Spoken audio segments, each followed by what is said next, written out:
Welcome back, everybody. This is the next installment of our biomorphic abstraction series. The first thing I want to talk about is what we're going to be doing and what we're going to be using. This product is wallboard joint compound. It's the same stuff that the guys use to patch holes in walls. If you've ever been around anybody that installed drywall, they cover the seams with tape and then they cover the tape with this. When you go to buy this, this is a 3-pound container. You don't necessarily need 3 pounds. If you can get away with a 1-pound container, if you can find a 1-pound container, that's great.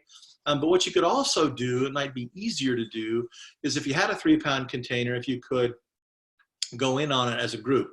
Maybe 3 people, maybe 4 people could do their piece, depending on how large they are, with a 3-pound container. So it might save everybody a few dollars. Now, a couple things I really want to emphasize.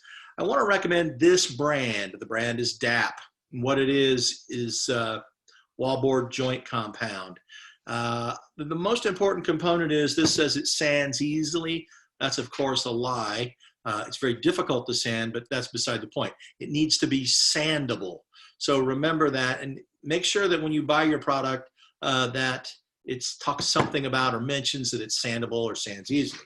Some of these products have weird latex in them, and some are pink and dry white. You don't need all that hocus pocus. You need something that's sandable. I'm recommending this because I know it works. I've used it before. So DAP wallboard joint compound, 1 pound or 3-pound container. All right. So what we're going to be doing is we're going to be putting this on top of our foam. All right. Remember, our foam is green, and in the last segment you watched while I sculpted this image, right, out of foam. Now you'll notice that mine's not green anymore. Mine's not green anymore because this is take 2, because the first time I did this, the video didn't record. So I'm hoping it's recording right now. So I've already done this once, and so I'm going to do it again. I'm just going to walk you through it, so you'll have to take my word for it, but that piece started out green foam, just like this did. What I did do was I did sand it very carefully, and I made sure it was perfect and smooth, and I got rid of all the facets and the lumps and the bumps and the divots. Okay, so when you do that, what you're going to probably notice is that you're going to end up with a raised seam. I don't know if I can show you on this. Maybe I can. You can see, I can. You can see that seam right there. That seam is raised. That's a raised glue seam, right? Because as you were sanding this, the piece, the foam was abrading faster than the glue was abrading. And you end up with this hard little line in your piece. Don't worry about it right now.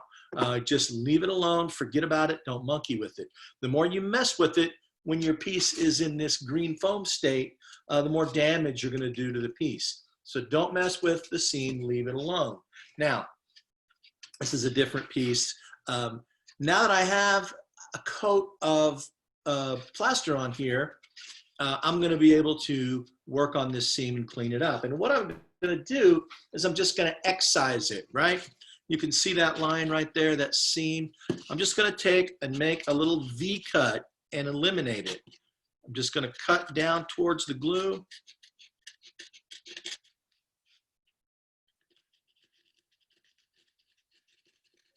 It's going to break through that crust of plaster, and I'm just going to pick that out of there.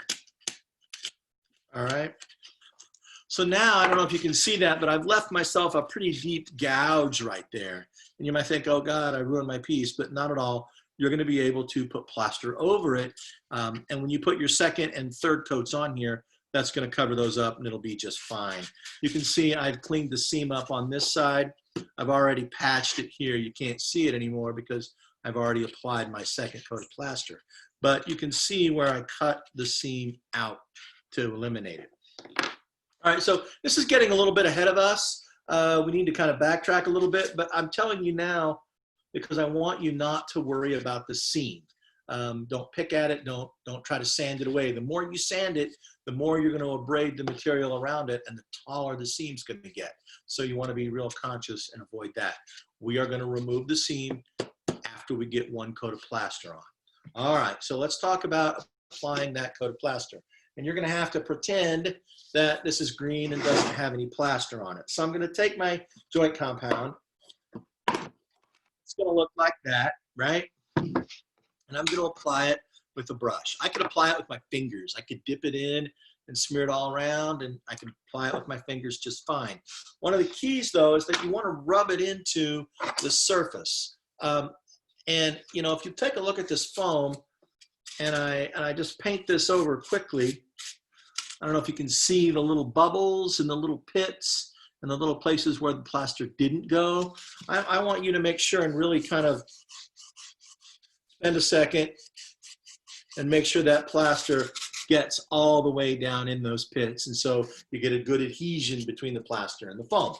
All right, so all you're gonna do is you're gonna take your paintbrush and you are going to cover your biomorphic abstract sculpture in a nice uniform coat of plaster.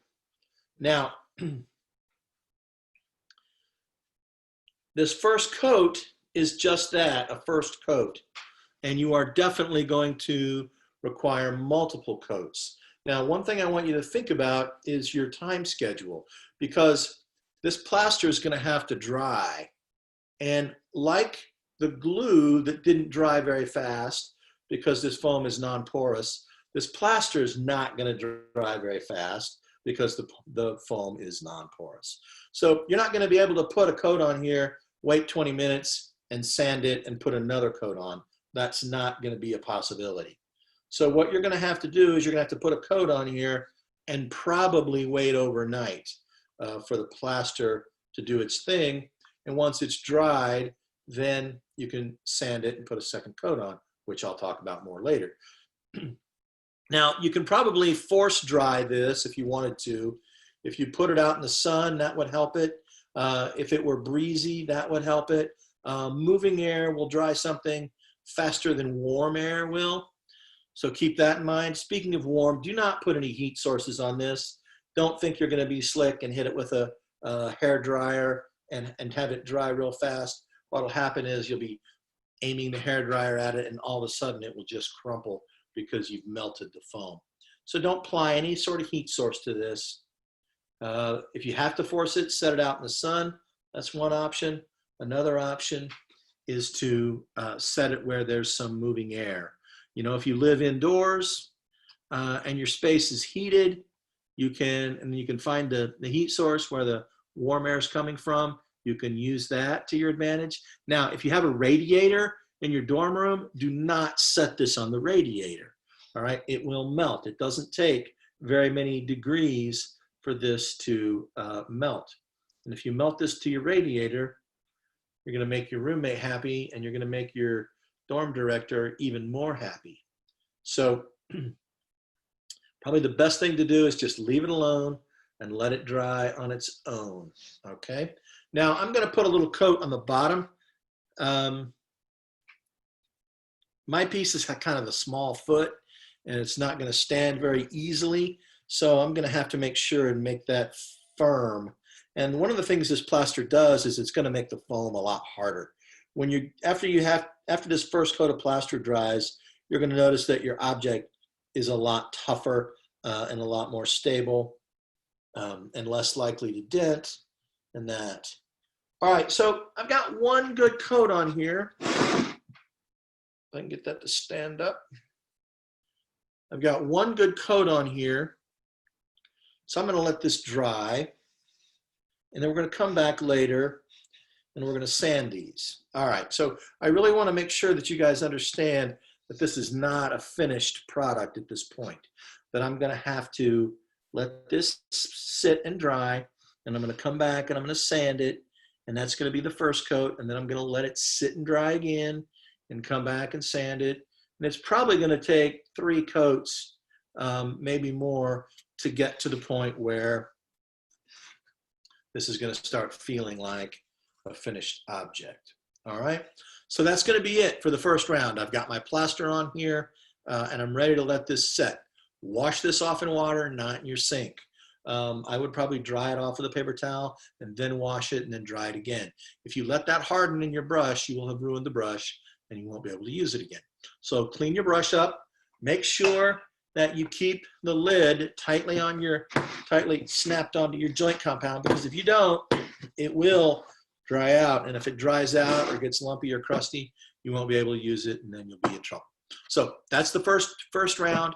I'm going to let that dry. After it's dried, I'm going to show you about sanding. I'm going to talk about different grits of sandpaper, and then I'm going to apply the second coat, and then we're going to be really close to being done. All right, good luck with this. Find the off button. Bye.